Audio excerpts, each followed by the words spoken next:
నారాయణం నమస్కృత్య నరం చైవ నరోత్తమం దేవీం సరస్వతీం వ్యాసం తతో జయముదీరయేత్. ఆ దుశ్శల మనవణ్ణి సైన్యాన్ని వెంట పెట్టుకుని సంతోషంగా వెనక్కి తిరిగి వెళ్ళిపోయింది. ఆ తర్వాత అర్జునుడు మణిపూరము అనబడేటటువంటి పట్టణంలోకి ప్రవేశించాడు. అక్కడ బభ్రువాహనుడు, ఆయన అర్జునుడి యొక్క కుమారుడు. ఎందుకనంటే అర్జునుని యొక్క వేరొక భార్య చిత్రాంగద. అర్జునుడికి చిత్రాంగదకు జన్మించినటువంటి వాడు బభ్రువాహనుడు. ఆ బభ్రువాహనుడే ఆ మణిపూర పట్టణాన్ని పరిపాలన చేస్తున్నాడు. ఆ పిల్లవాడు తండ్రి అయినటువంటి అర్జునుడు వచ్చాడు అని తెలుసుకొని ఎంతో సంతోషంతో ఎదురు వచ్చి పరమ వినయంతో అర్జునుడి కాళ్ళకి ఆనందంతో నమస్కారం చేశాడు. కానీ అర్జునుడు ఆ కుమారుణ్ణి బభ్రువాహనుణ్ణి ఆదరించకుండా ఆ పిల్లవాడు మనస్తాపం పొంది ఉంటే ఆ పిల్లవాడి వైపు తిరిగి అన్నాడు, యాగ విముక్తమైచను హయంబున కడ్డము వచ్చి పట్టి కాకీ గతి మెత్తపాటు తగునే నృపధర్మ విహీనతన్ రణోద్యోగము లేక తక్కి భయముల్లము చేరగనిచ్చు రాజు రాజే గుణహీన పొమ్మనిన ఏమియు పల్క కతండు క్రమరన్. ఆ పిల్లవాడైనటువంటి బభ్రువాహనుడి వంక చూసి, యాగంలో విడవబడినటువంటి ఈ గుర్రాన్ని పట్టుకోవడానికి ప్రయత్నించాలి తప్ప ఉత్తమ క్షత్రియుడమైనటువంటి నువ్వు ఈ గుర్రాన్ని పట్టుకోవడం మానేసి ఇలా నాకు ఎదురొచ్చి నమస్కారాలు చేసి ఏ యుద్ధం చేయకపోతే నువ్వు ఒక రాజువే? అసలు నీలో ఏమైనా పౌరుషం కనపడుతోందా? కాబట్టి గుణహీన పో అనేటప్పటికీ ఆ బభ్రువాహనుడు చాలా మనసు చిన్న పుచ్చుకొని తిరిగి వెళ్ళిపోతున్నాడు. అయితే అప్పటి వరకు యుద్ధం కోరనటువంటి అర్జునుడు మరి యుద్ధం చెయ్యని బభ్రువాహనుడు కుమారుణ్ణి ఎందుకు అంత కఠినంగా మాట్లాడడం అంటే, తన కుమారుడు ఆయన పౌరుష ప్రతాపాలు ఏమిటో చూడాలి. తండ్రి అని నమస్కరించడం చేత సంతోషం కన్నా వాడు ఎంత వృద్ధిలోకి వచ్చాడో, ఎంత విలుకాడయ్యాడో చూస్తే అర్జునుడు సంతోషిస్తాడు. అట్లా కాకుండా ఎదురొచ్చి నమస్కరించినంత మాత్రం చేత ప్రీతి పొందడు. అది కుమారుడి విషయంలో కాబట్టి ఆయన క్షాత్రధర్మాన్ని ప్రకటించి తనకి ఎదురుగా నిలబడి యుద్ధం చేస్తే ఓడిపోయినా కూడా అర్జునుడు ఎంతో సంతోషిస్తాడు. అట్లా చేయకపోవడానికి బాధపడ్డాడు. ఆ బభ్రువాహనుడు తిరిగి వెళ్ళిపోతున్నాడు. అట్లే నాన్నగారు ఇంత మాట అన్నారే నన్ను అని. ఆ వెళ్ళిపోతున్నటువంటి సమయంలో ఉలూపి వచ్చింది. వచ్చి అరిగి పట్టణ వీధి నల్లన చనుచుండ అర్జునుండతనితో నాడినట్టి తెరగెల్ల తనదగు దివ్య బోధంబునకని భుజంగోత్తమ తనయ సదయవృత్తి పాతాళంబు వెలువడి అన్నరాధిపుని పాలికి చరుదించి ఏను మీ తల్లి నాగేంద్రసూతి ఉలూపి నా పేరు హితంబు చెప్పెడు మనీష నరుగుదించితి వినుము మీ అయ్య పనుపు తలకొనుము రాజులకు అర్హధర్మమైన ఎని ఒనర్పము తన తోడ పెనగుటధిక సమ్మదము చేయు ఆ కురుసత్తమునకు. ఆ ఉలూపి నాగరాజు యొక్క కుమార్తె, పాతాళలోకంలో ఉంటుంది. ఆమె తన దివ్య దృష్టి చేత తెలుసుకుంది. భూమి మీద ధర్మరాజు గారు అశ్వమేధయాగం చేస్తున్నాడు, అర్జునుడు అశ్వ సంరక్షకుడై వెళుతున్నాడు, బభ్రువాహనుడు ఉన్నటువంటి రాజ్యంలోకి ప్రవేశించాడు. చిత్రాంగద కుమారుడైనటువంటి బభ్రువాహనుడు యుద్ధం చెయ్యకుండా అర్జునుడి దగ్గరికి వెడితే అర్జునుడు నిరసించి పంపించేస్తే బాధతో బభ్రువాహనుడు తిరిగి వెళ్ళిపోతున్నాడనేటటువంటి విషయాన్ని తెలుసుకున్న ఉలూపి దివ్యదృష్టి చేత గమనించినదై గబగబా వచ్చి ఆ పిల్లవాడిని కలుసుకొని, ఏమోయ్ కుమారా, నేను నీకు తల్లినే, నాగకాంతను, నా పేరు ఉలూపి, నీ తండ్రికి ఏది ఇష్టమో అది చేసి ఆయన ఆశీర్వచనం పొందాలి తప్ప నువ్వు ఇట్లా చేతకాని వాడిలా వెళ్ళి నమస్కారం చేసి గుర్రాన్ని పట్టుకోకుండా ఉంటే మీ తండ్రి సంతోషించడు కదా. అరుదైన అవకాశం, నీ తండ్రే బయలుదేరి నీ నగరం మీదుగా వెడుతున్నాడు కాబట్టి ఇప్పుడు ఈయన ఆలస్యం లేదు, వెనక్కి వెళ్ళి అర్జునుడితో యుద్ధం చెయ్యి. నేను కూడా నీకు తల్లినే, నేను నీకు ప్రేమతో ఈ మాటలు చెప్పాలని వచ్చాను, నీకు మేలు చేసే ఉద్దేశ్యంతోనే చెప్తున్నాను కాబట్టి వెళ్ళు అని చెప్తే వెంటనే పరమభక్తితో తల్లి అయినటువంటి ఉలూపికి నమస్కరించినటువంటి వాడై, నేను తండ్రితో యుద్ధమేమి అన్న భావనతో తిరిగి వచ్చేశాను, నువ్వు చెప్పిన కారణం చేత నాకు తండ్రితో యుద్ధం చెయ్యడమే ధర్మం అని అనిపిస్తోందని చెప్పి రాజలాంఛనాలతో ఆ ఉలూపిని అంతఃపురానికి పంపించి యుద్ధానికి కావలసినటువంటి సాధన సంపత్తిని అంతటినీ కూడా సమీకరించుకున్నవాడై బభ్రువాహనుడు అర్జునుడితో యుద్ధానికి బయలుదేరి వెళ్ళాడు. ఇద్దరూ కూడా భయంకరమైనటువంటి యుద్ధాన్ని ప్రారంభం చేశారు. అర్జునుడు హంసలు పొదగబడినటువంటి ఆ హంసల చిత్తరువులతో పొదగబడినటువంటి ఆ బభ్రువాహనుడి యొక్క ఆ జెండాని పడగొట్టేశాడు. తర్వాత బభ్రువాహనుడు అర్జునుడి యొక్క భుజ సంధిలోకి బాణాన్ని ప్రయోగించాడు. నిత్తురు అంటుకున్నటువంటి ఆ బాణం భుజంలోంచి దూసుకుపోతే ఒక్క క్షణం పాటు విస్మృతి పొందినటువంటి వాడిగా అర్జునుడు గాంధీవాన్ని ఊంచుకుని నిలబడి తెలివి తెచ్చుకుని, ఓ నా అంత వాడయ్యాడు నా కొడుకు, చాలా తీవ్రమైనటువంటి బాణములు వేస్తున్నాడని చాలా సంతోషించాడు.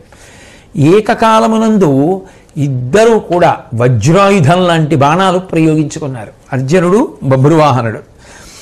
వడినది వీపున వెడలిన్బడియ పొడమినర్జనుండు పదపడి త్రెళ్ళెం కొడుకును మున్నతడేసిన బిడిదపు టేటుల అలంత పృథ్వీనాథ. అర్జునుడు వేసినటువంటి ఒక తీవ్రమైనటువంటి బాణం బభ్రువాహనుడి యొక్క గుండెల్లోంచి దూసుకుపోగా బభ్రువాహనుడు నేల మీద పడిపోయాడు. పడిపోయే ముందు బభ్రువాహనుడు వేసినటువంటి వజ్రాయుధ సమానమైనటువంటి బాణం అర్జునుడి యొక్క గుండెల్లోంచి దూసుకుపోతే అర్జునుడు రథంలోంచి నేల మీద పడిపోయాడు. ఇద్దరూ ఏకకాలంలో నేల మీద పడిపోయారు. అర్జునుడు మరణించిన వాడు ఎలా ఉంటాడో అలాగే పడిపోయాడు. అర్జునుడు మరణించాడు అని అందరూ అనుకున్నారు. అటువంటి స్థితిలో ఈ వార్త అంతఃపురంలో ఉన్నటువంటి చిత్రాంగదకి తెలిసింది. తెలిసి ఆమె ఉలూపితో కలిసి పరిగెత్తుకుంటూ యుద్ధభూమికి వచ్చింది. వచ్చి ఆ ఉలూపి వంక తిరిగి, ఇటువంటి కష్టం వచ్చినప్పుడు ఎవరినో ఒకళ్ళని బాధ్యుల్ని చేసి మాట్లాడాలి, అది మనుష్య నైజం. కాబట్టి ఆ ఉలూపి వంక తిరిగి, నీ కతంబున పతినా కుమారుని చేతనని పడియున్నవాడతివా కంటే నీవు పతివ్రత కావే, ధర్మజ్ఞవు కానిదానవే, ఏమి కారణమున ఇది కార్యముగా చెప్పితి పిన్నవానికి, కొడుకు దిక్కున నాకు నడలు లేదు, వరుని చూచి పొక్కెద, వామాక్షి నీ దశ తప్పు చేసినను ఈతని కృపార్థ చిత్తవై ఎల్లభంగి సంజీవితుడుగా చెయ్యవమ్మా, అక్కట నాథు నీయబనిచి చావు చూచియూ ఒగవవు, సాహసమున కొలది లేదు నిన్నేమందు కుల పవిత్ర. ఆ ఉలూపిని చూసి చిత్రాంగద అంటోంది, చూసావా, నా కొడుకు యుద్ధం చేయకుండా తిరిగి వచ్చేస్తుంటే నువ్వు నా కొడుక్కి కనపడి యుద్ధం చేస్తేనే నీ తండ్రి సంతోషిస్తాడు, కాబట్టి వెళ్ళి నీ తండ్రితో యుద్ధం చేయి అని వాడికి అక్కర్లేనటువంటి బోధ చేసి యుద్ధానికి పంపించావు. వాడు తండ్రి యుద్ధం చేశారు. యుద్ధంలో ఇటు వీడు పడిపోయాడు, అటు నా భర్త అర్జునుడు పడిపోయాడు. కొడుకు పడిపోయాడని నేను ఏడవట్లేదు, అంతకన్నా ఎక్కువగా భర్త పడిపోయాడు అని ఏడుస్తున్నాను. నేను ఇంత పరితపిస్తుంటే ఆయన నీకు కూడా భర్తే కదా, నువ్వు అంత ధైర్యంగా అలా నిలబడి ఉన్నావే. ఒకవేళ భర్త నీ ఎడల ఏదైనా తప్పు చేశాడనుకో, కులకాంతలది మనసులో పెట్టుకుని ఇటువంటి విషమ పరిస్థితిని కల్పిస్తారా? ఇప్పటికైనా మించిపోయింది లేదు. నువ్వు దయార్ద్ర చిత్తవై నాగకాంతవు కనుక అర్జునుడిని బ్రతికించు అని చెప్పి ఆమె ఆ ఉలూపిని ప్రార్థన చేసింది. చేస్తే ఆమె వెంటనే ఆ ఉలూపి ఆ అర్జునుడిని రక్షించుకోవాలి అని చెప్పి ప్రయత్నానికి ఒడుగొడుతూ ఉండగా బభ్రువాహనుడు స్పృహ పొంది లేచాడు. లేచి తండ్రిని చంపినటువంటి మహాపాపిని కిరీటం నేల మీద పడిపోగా అర్జునుడు అలా భూమి మీద పడిపోయి ఉన్నాడు. కురుక్షేత్రంలో అంతమందిని పడగొట్టినటువంటి తండ్రిని పొట్టన పెట్టుకున్నాను. అటువంటి తండ్రిని చంపినటువంటి పాపానికి తగిన ప్రాయశ్చిత్తం చేసుకుంటే తప్ప నా పాపానికి నిష్కృతి లేదు, కాబట్టి నేను ప్రాయోపవేశం చేస్తాను అని చెప్పి ఆయన ఆచమనం చేసి ఆ యుద్ధ భూమిలో ప్రాయోపవేశం చేసి కూర్చున్నాడు. నేను కూడా నా తండ్రిని చంపిన పాపాన్ని పోగొట్టుకుని ఉత్తమ లోకాలు పొందుతాను, నా తండ్రితో పాటే వెడతాను అని చెప్పి. అటువంటి సమయంలో ఆ ఉలూపి చూసి గబగబా బయలుదేరి ఆ బభ్రువాహనుడి దగ్గరికి వచ్చింది. వచ్చి ఆ అర్జునుడిని బ్రతికించాలి అన్న ఉద్దేశ్యంతో ఒక్కసారి ఆ సంజీవని అనబడేటటువంటి మణి కేవలము ఆ పాతాళలోకంలో ఉండేటటువంటి నాగేంద్రుల దగ్గర ఉంటుంది, దాన్ని స్మరించింది. అది ఆ మణి ఉలూపి చేతిలోకి వచ్చింది. వచ్చిన తరువాత ఉలూపి మాట్లాడుతూ అంది, ఇంద్రుడి చేతనైనా అర్జునుడు చనిపోతాడా? మీరు ఆలోచించవద్దా? నిజానికి నేను ఇతనికి ఒక గొప్ప మేలు చెయ్యాలి అని వచ్చాను, అంతేకాని నాకు మాత్రం అర్జునుడు భర్త కాడా? భర్తని చంపుకుంటానా? కేవలం ఇతన్ని రక్షించుకోవాలి అన్న ఉద్దేశ్యంతో మాత్రమే వచ్చాను తప్ప నాకు వేరొక ఉద్దేశ్యం లేదు. నిజానికి ఆ అర్జునుడు మరణించలేదు. మీకెవ్వరికీ తెలియని విషయం, నా మాయ చేత మూర్ఛపోయేటట్లుగా చేశాను. నిజానికి అర్జునుడు ఎవరో కాదు, సాక్షాత్తు నారాయణ స్వరూపుడు. అటువంటి వాడి తేజస్సు మహోత్కృష్టమైనది. ఆయనని పడగొట్టడం ఎవరికీ సాధ్యం కాదు. కాబట్టి మీరు చూడండి, ఆయన లేస్తాడు. నిజానికి అటువంటి అర్జునుడిని పడగొట్టడానికి కావలసినటువంటి పరాక్రమాన్ని బభ్రువాహనుడికి ప్రదానం చేసిన దాన్ని కూడా నేనే. ఇది ఒక మహత్తరమైన కారణానికి చెయ్యవలసి వచ్చింది అని చెప్తూ ఉండగా ఆ పిల్లవాడు బభ్రువాహనుడు అక్కడ ప్రాయోపవేశం చేయడానికి సిద్ధపడుతుంటే వాడిని పిలిచి చేతిలో ఆ మణి పెట్టి, ఈ మణి తీసుకెళ్ళి నీ తండ్రి యొక్క గుండెల మీద పెట్టు, వెంటనే నీ తండ్రి బ్రతికి మళ్ళీ లేస్తాడు అని చెప్తే ఆ పిల్లవాడు బభ్రువాహనుడు పట్టుకెళ్ళి ఆ మణిని అర్జునుడి యొక్క గుండెల మీద పెట్టగానే మళ్ళీ చైతన్యాన్ని పొందినటువంటి వాడై అర్జునుడు లేచి కూర్చుని చిత్రాంగదని ఉలూపిని చూసి ఆశ్చర్యపోయి, మీ అందరూ ఇక్కడికి ఎందుకు వచ్చారు? ఆ రాజు అయినటువంటి బభ్రువాహనుడు ఏడి, క్షేమంగా ఉన్నాడా అని అంటుంటే బభ్రువాహనుడు లేచి సాష్టాంగ నమస్కారం అర్జునుడికి చేశాడు. ఆ తర్వాత ఉలూపి అర్జునుడితో మాట్లాడుతూ, ప్రాణేశ్వర, నేను ఎన్నడూ ఏ తప్పు చేసిన దానను కాను. ఇవాళ నిజానికి నీ కుమారుడి చేత నీకు అశుభాన్ని కావాలని చేయించాను. ఎందుకు చేయించాను అంటే దానికి కారణం ఉంది. ఒకప్పుడు గంగానదిలో స్నానం చేద్దామని నేను నా చెలికెత్తెలతో కలిసి వెళ్ళి గంగానదిలో స్నానం చేస్తుంటే పక్కనే ఉన్నటువంటి రేవులో వసువులు వచ్చి స్నానం చేస్తున్నారు. ఆ స్నానం చేస్తున్న సమయంలో గంగానది యొక్క అధిష్టాన దేవత అయినటువంటి గంగమ్మ ఒక రూపంతో లేచి వచ్చి ఆ వసువులకు కనపడింది. ఆ వసువులు ఆవిడితో మాట్లాడుతూ, ఆ అర్జునుడు చేయరాని పని చేశాడు. మా వసువులలో ఒకడు భీష్ముడిగా ఈ భూమి మీద జన్మించాడు. కాబట్టి ఆ భీష్ముడిగా జన్మించినటువంటి వసువులలో ఒకడైనటువంటి వాణ్ణి శిఖండిని అడ్డుపెట్టి ఎదురుగుండా బాణాలు నిలబడి వెయ్యకుండా అర్జునుడు ఆ శిఖండి ధనస్సు వెనక తన ధనస్సుని చేర్చి పిడుగుల వంటి బాణములు ప్రయోగించి భీష్ముడిని పడగొట్టాడు. నిజంగా అర్జునుడే ఎదురుగుండా నిలబడితే భీష్ముడు కూడా దివ్యాస్త్ర ప్రయోగం చేసేవాడు. కానీ ఎదురుగుండా నిలబడకుండా శిఖండి వెనక్కి వెళ్ళి బాణములు వేసి భీష్ముడిని చంపాడు. అది మాకు చాలా బాధ కలిగింది. అందుచేత అతను కానీ చేసిన పాపానికి ప్రాయశ్చిత్తం చేసుకోకుండా మరణిస్తే ఆ అర్జునుడు నరకానికి వెళ్ళవలసి ఉంటుంది. అందువలన మేము ఈ విషయం నీకు చెప్పడానికి వచ్చాం ఓ గంగమ్మ. అంతేకాదు, మేము ఆయనని శపించాలని అనుకుంటున్నాం. మా శాపంతో అర్జునుడిని మార్చివేద్దామని అనుకుంటున్నాం అని చెప్తే గంగమ్మ కూడా సంతోషించింది. అటువంటి సమయంలో అది విన్న ఉలూపి పరిగెత్తుకుంటూ వెళ్ళి తండ్రికి చెప్తే ఆమె తండ్రి వచ్చి ఆ వసువుల్ని ప్రార్థన చేశాడు. సంతోషించినటువంటి వాళ్ళు ఆ కోపాన్ని వదిలిపెట్టేసి, అయితే ఒక నియమం చెప్తాం విను. భీష్మాచార్యుల వారిని చంపడానికి శిఖండి యొక్క ధనస్సు వెనకాతల తన ధనస్సు పెట్టి బాణప్రయోగం చేసి భీష్ముడిని పడగొట్టినటువంటి అర్జునుడు తన కుమారుడైనటువంటి బభ్రువాహనుడి చేతిలో పడిపోతే పాపం పోతుంది. అలా కానీ పడకపోతే ఆయన చేసినటువంటి పాపానికి నరకానికి వెళ్ళవలసి వస్తుంది అని చెప్తే ఆ పాపం అర్జునుడిని విడిచిపెట్టాలి అనేటటువంటి కోరికతో బభ్రువాహనుడితో యుద్ధం ఎలా సంభవిస్తుంది అని నేను ఆలోచన చేస్తుండగా అకస్మాత్తుగా ఈ సంఘటన జరిగింది. ఈ అశ్వమేధయాగం పుణ్యమాని యాగాశ్వరక్షకుడుగా అర్జునుడు ఈ నగరంలోకి ప్రవేశించడం, బభ్రువాహనుడు యుద్ధం చెయ్యకుండా వెనక్కి తిరిగి వెళ్ళిపోతుంటే ఇది సదవకాశం. అర్జునుడికి పాపం రాకుండా చూసుకోవాలి. బభ్రువాహనుడి చేత అర్జునుడు పడిపోయేటట్టుగా చేయించి నాకున్నటువంటి దివ్యమైనటువంటి మణిచేత తిరిగి అర్జునుణ్ణి చైతన్యవంతుణ్ణి చేసుకోవాలి అనే సంకల్పంతో నేను రావడం జరిగింది. అందుచేత ఇప్పుడు అర్జునుడు నరకానికి వెళ్ళవలసిన అవసరం లేదు. బభ్రువాహనుడి చేతిలో పడిపోయి బ్రతికాడు కనుక వసువులు ఆయనని శపించరు.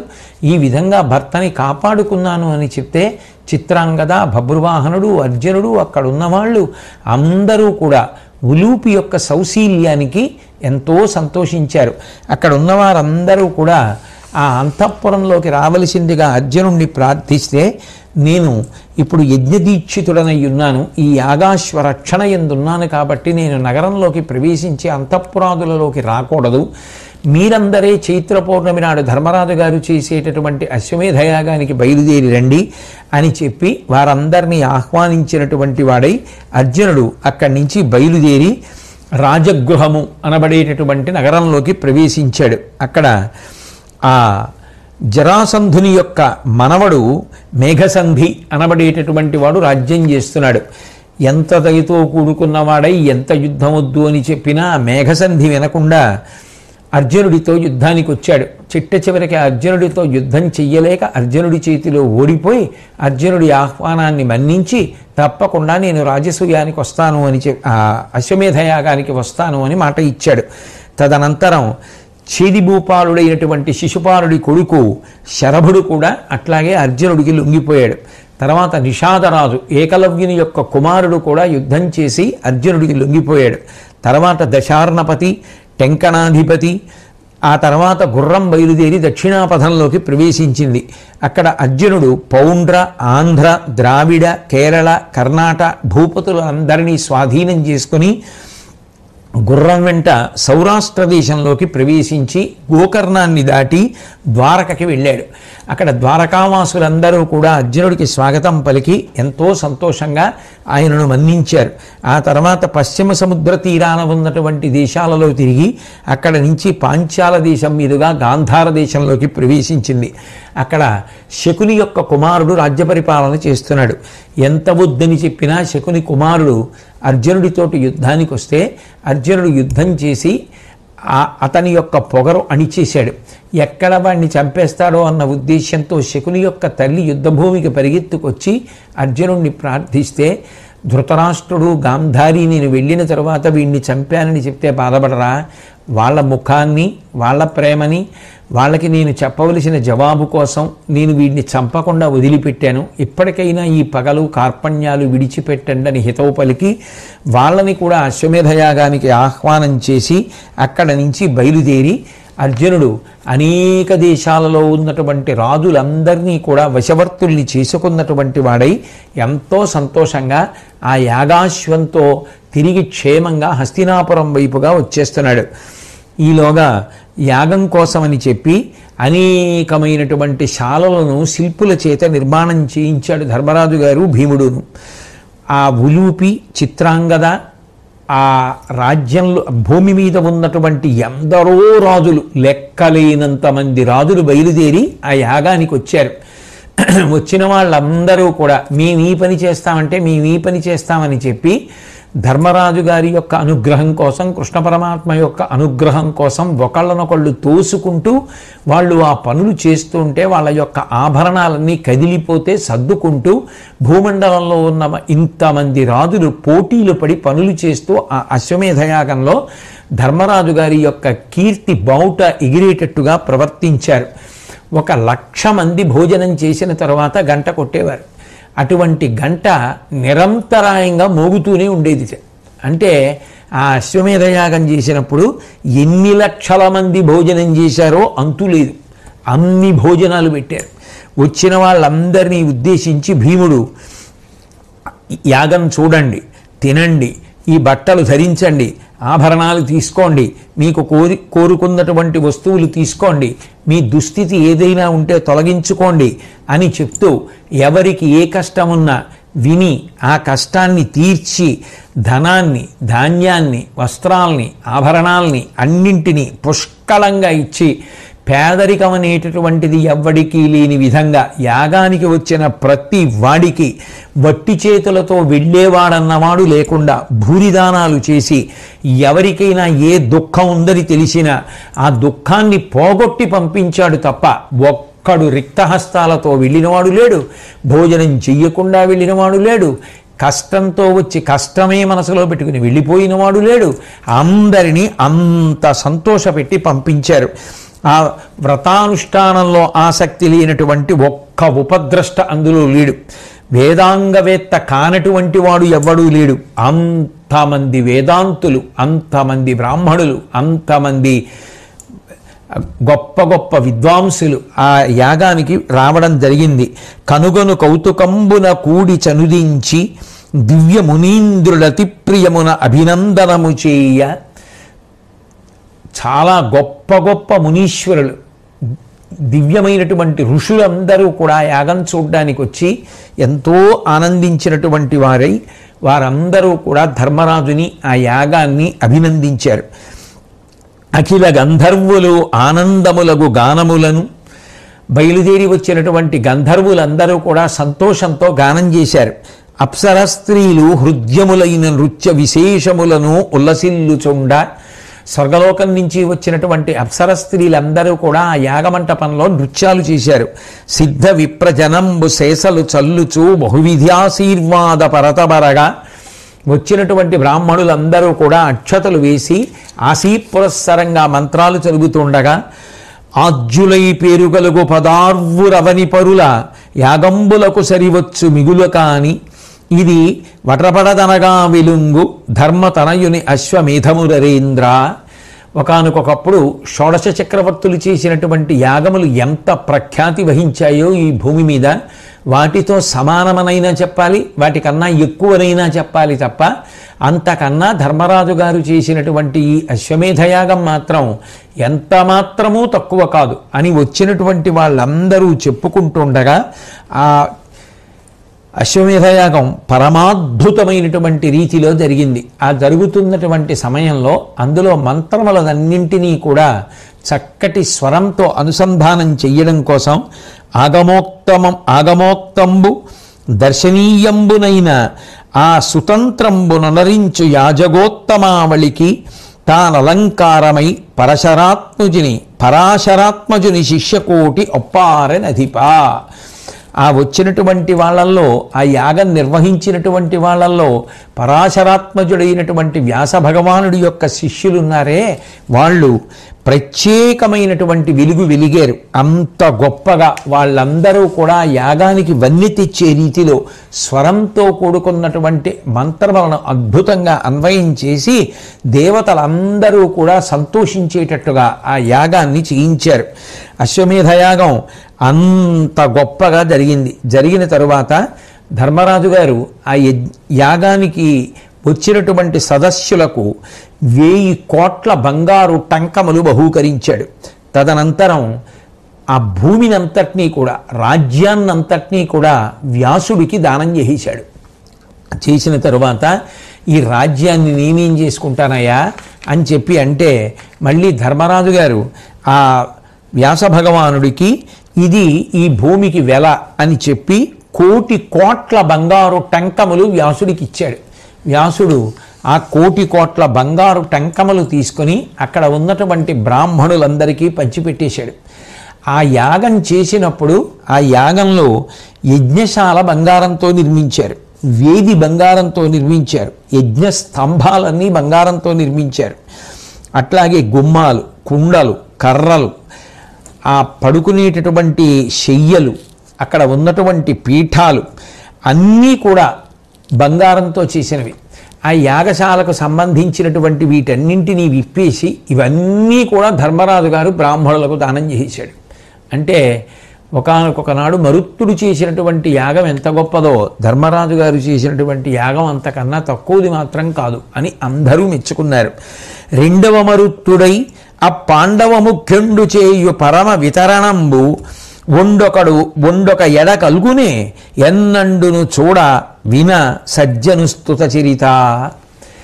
అసలు ఈ ధర్మరాజు గారు చేసినటువంటి యాగం చూస్తుంటే ఒకనాడు మరుత్తుడు చేసినటువంటి యాగం జ్ఞాపకానికి వస్తోంది. ఇటువంటి యాగం అసలు లోకంలో ఇంకెవడైనా ఎప్పుడైనా చేశాడా? ఎంత మహత్తరమైన యాగము అని చెప్పి అందరూ ఆశ్చర్యపోయారు.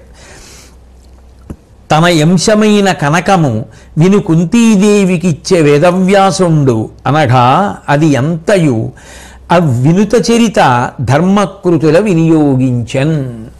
వ్యాస భగవానుడికి ఇచ్చినటువంటి బంగారాన్నంతటినీ కూడా ఆయన కుంతీదేవికి ఇచ్చేశాడు.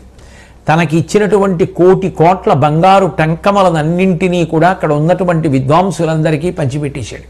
పంచిపెట్టేసి ఆయనకి ఏం కావాలి, మహానుభావుడు జ్ఞానధనుడు ఆయన, కుంతీదేవికి బంగారాన్నంతటినీ ఇచ్చాడు. అంటే వ్యాసుడికి కుంతీదేవి అంటే ఎంత ప్రత్యేకమైనటువంటి గౌరవమో ఎంత ప్రేమో మనకు అర్థం అవుతుంది. అంత సౌశీల్యవతి కుంతీదేవి.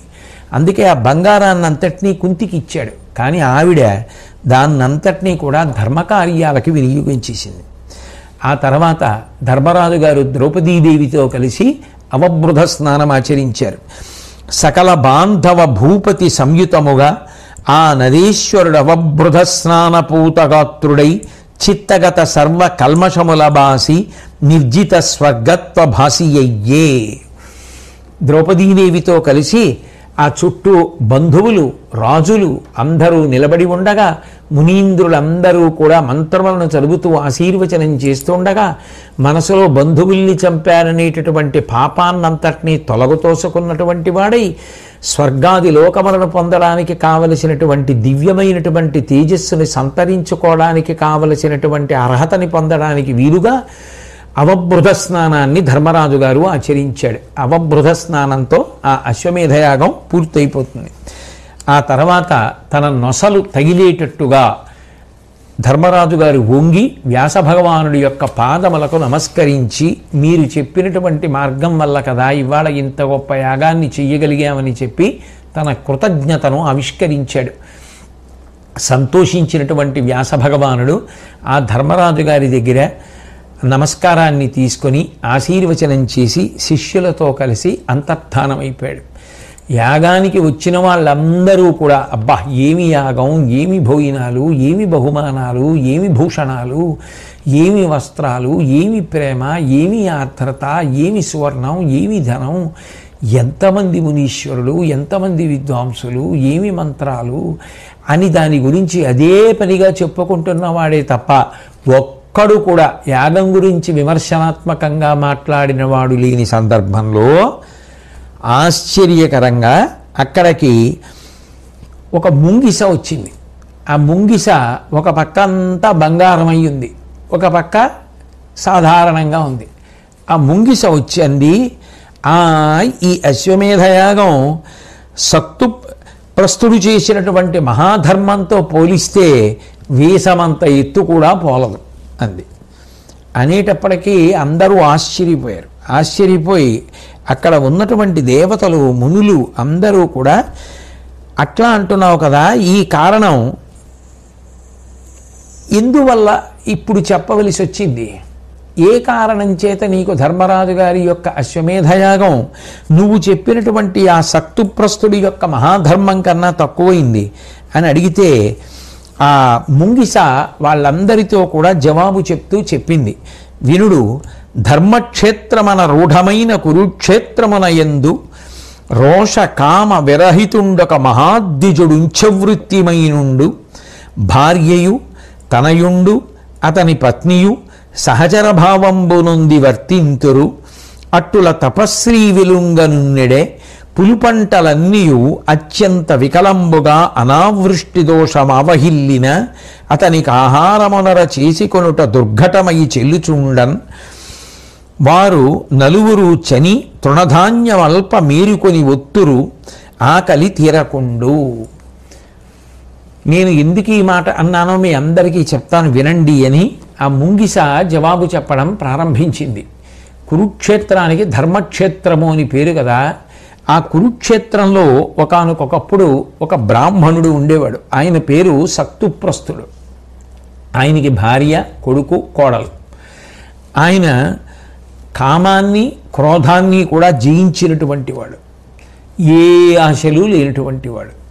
ఏ ఆశ లేకపోయినా శరీరం తనంత తాను పడిపోవాలి తప్ప శరీరాన్ని బలవంతంగా పడగొట్టకూడదు కదా, అది ఆత్మహత్యాదోషం అవుతుంది. అందుకని ఆయన ఆహారం కోసం కూడా ఎవరిని ఆశ్రయించకుండా ఉంచవృత్తితో జీవిస్తూ ఉండేవాడు. కొన్నాళ్ళు అయిన తరువాత వర్షాలు పడ్డం మానేశాయి. ఎక్కడ చూసినా వేడి, అనావృష్టి, దానితో వరి పంట గోధుమ పంట బుగ్గి అయిపోయి అటువంటి సమయంలో తినడానికి కూడా ఏమీ దొరకలేదు. అతి కష్టం మీద అతను, భార్య, కొడుకు, కోడలు వెళ్ళి పొలాల్లో అక్కడ ఇక్కడ చెల్లాచెదరుగా పడిపోయినటువంటి నివారి ధాన్యాన్ని ఏరుకుని తెచ్చి దాన్ని పేలపిండిగా చేసుకున్నారు. చేసుకుంటే అది 4 మానికలైంది.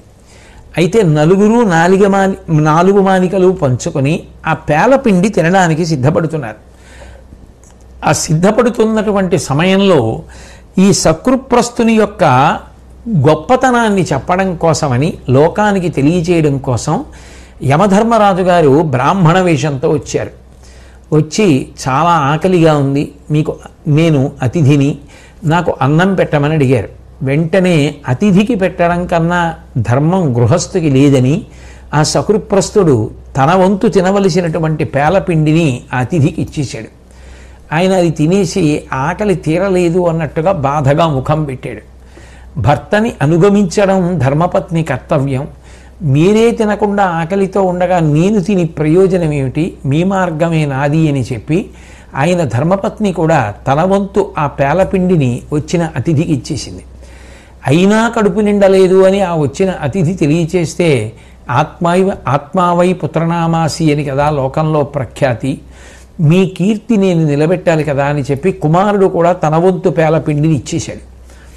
ఈ ఇంటిని మెట్టినందుకు ఈ వంశ గౌరవాన్ని మర్యాదని నేను నిలబెట్టవలసి ఉంటుంది, మీరు చేసే అతిథి పూజ నేను పాటించాలి కదా అని ఉత్తమ సంప్రదాయాన్ని కొనసాగించాలి, అప్పుడు కదా కోడలుగా వచ్చినందుకు వారసత్వం అని ఆ కోడలు తన వంతు పేలపిండిని ఇచ్చేసింది. 4 పేలపిండి తినేసినటువంటి ఆ అతిథి కడుపు నిండింది అని సంతోషించి, నేను ఎవరో కాదయా, నేను యమధర్మరాజుని, ఏ విధమైనటువంటి హింస లేకుండా నువ్వు చేసినటువంటి ఈ యాగం చాలా గొప్పది, అతిథి పూజ కన్నా గొప్ప యాగం ఇంకే ఉంటుంది, ఇందులో ఏ హింస లేదు, ఇందులో ఉన్నదల్లా ఒక్కటే, నువ్వు వచ్చిన వారిని అంత ప్రీతితో ఆదరించావు, అంత గొప్ప దానం చేశావు, నిన్ను చూడాలి అని సప్తర్షులు కోరుకుంటున్నారు. సత్యలోకంలో చతుర్ముఖ బ్రహ్మగారు కూడా నీ ఆగమనం కోసం ఎదురు చూస్తున్నాడు. నువ్వు చేసినటువంటి ఈ త్యాగానికి, నువ్వు చూపించినటువంటి ఆదరానికి, ఈ అతిథి పూజకి అందరూ కూడా ఎంతో సంతోషించారు. ఇది సామాన్యులు చెయ్యగలిగింది కాదు, ఇది ఒక్క నీకు మాత్రమే చెల్లింది. ఎందుకంటే ఎన్నో ఉత్తమ గుణములు కలిగినటువంటి వాడు తప్ప అన్యులు చేయగలిగినది కాదు అని చెప్పి ఆ యమధర్మరాజు గారు ఎంతో సంతోషంగా కాసేపట్లో బ్రహ్మగారు విమానాన్ని పంపిస్తున్నాడు. ఆ విమానంలో నువ్వు నీ కుటుంబ సభ్యులు కలిసి స్వర్గలోకాన్ని చేరండి అని చెప్తుండగా పైనుంచి దేవదుందుబులు మ్రోగై పుష్పవృష్టి పడింది. కాబట్టి హింస లేని యాగం హింసతో కూడుకున్న యాగం కన్నా చాలా గొప్పది అన్న ఉద్దేశ్యంతో ఈ మాట చెప్పాను.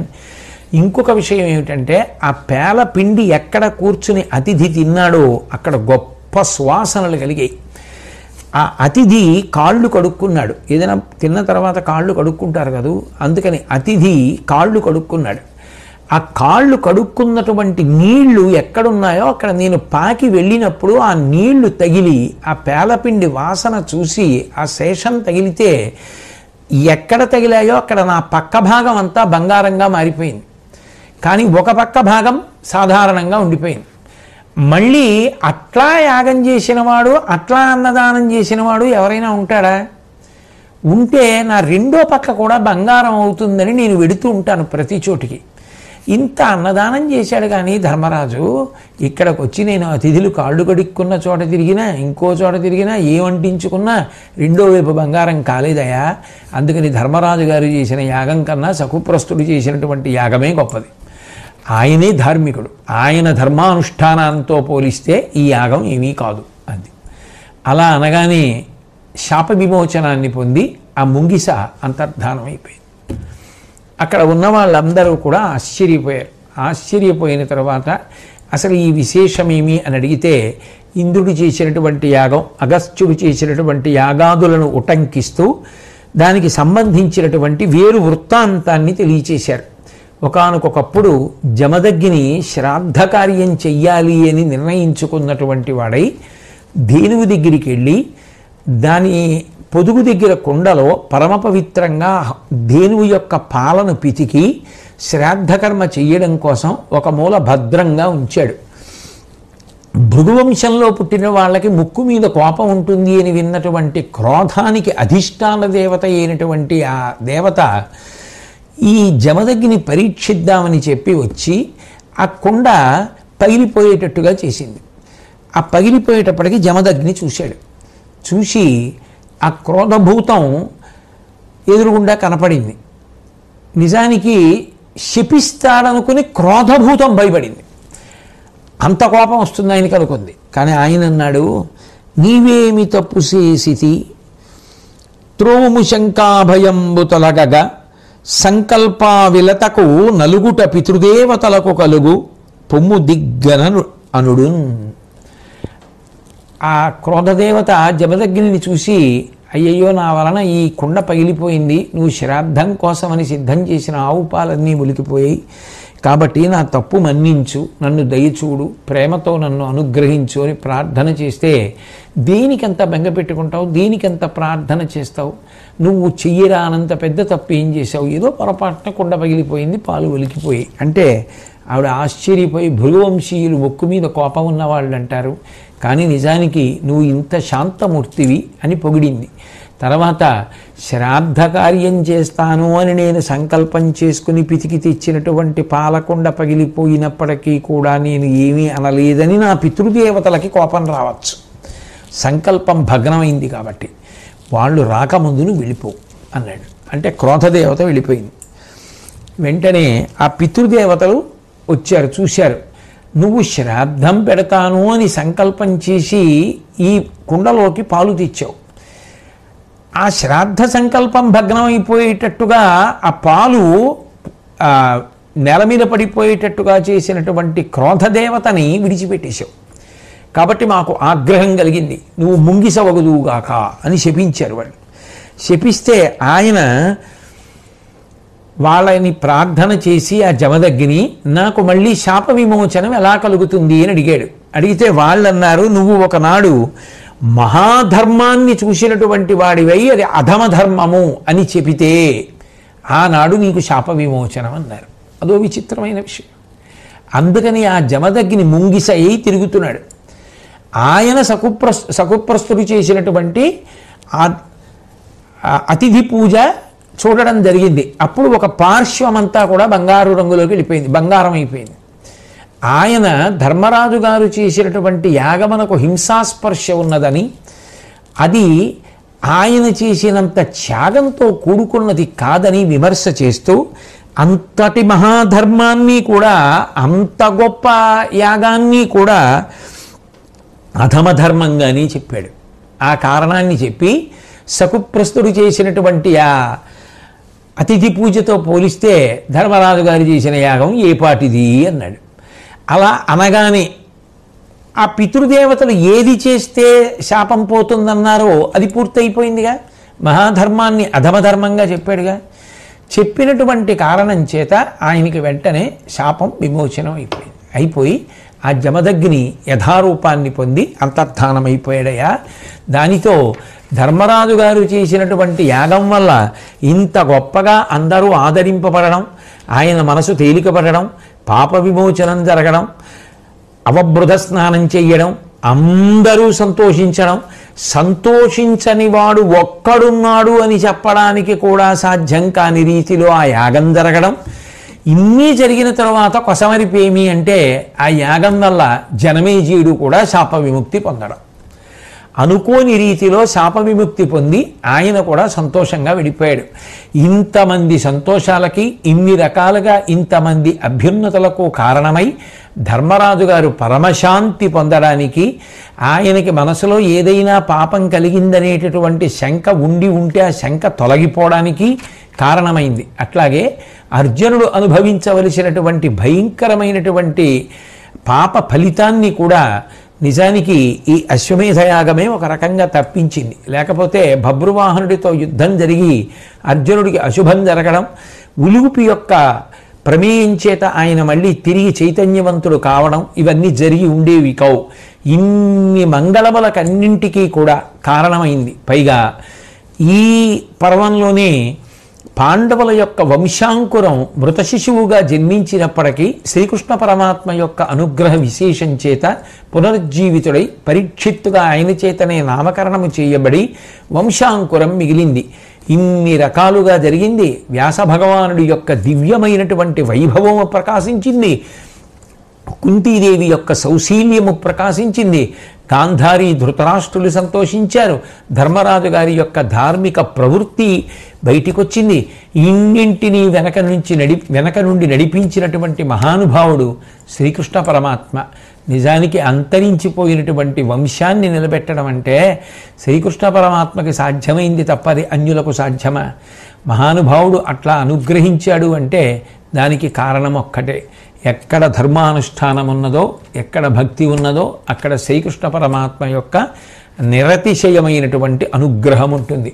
అటువంటి ఆ శ్రీకృష్ణ భగవానుడి యొక్క అనుగ్రహానికి కారణమైనటువంటి స్వచ్ఛమైనటువంటి భక్తిని ఆయనయే తన కృపా విశేషం చేత మనకి అనుగ్రహించాలి అని ఆయన పాదములు పట్టి నమస్కరిస్తూ మళ్ళీ తిరిగి కలుసుకున్న రోజు సాయంకాలం మనం ఆ మిగిలినటువంటి పర్వాన్ని చెప్తాను అని చెప్పి నా చేత కృష్ణ పరమాత్మ ఎంతవరకు పలికిస్తే అంతవరకు పలుకుతాను అని తెలియచేస్తూ సెలవు తీసుకుంటున్నాను. స్వస్తి.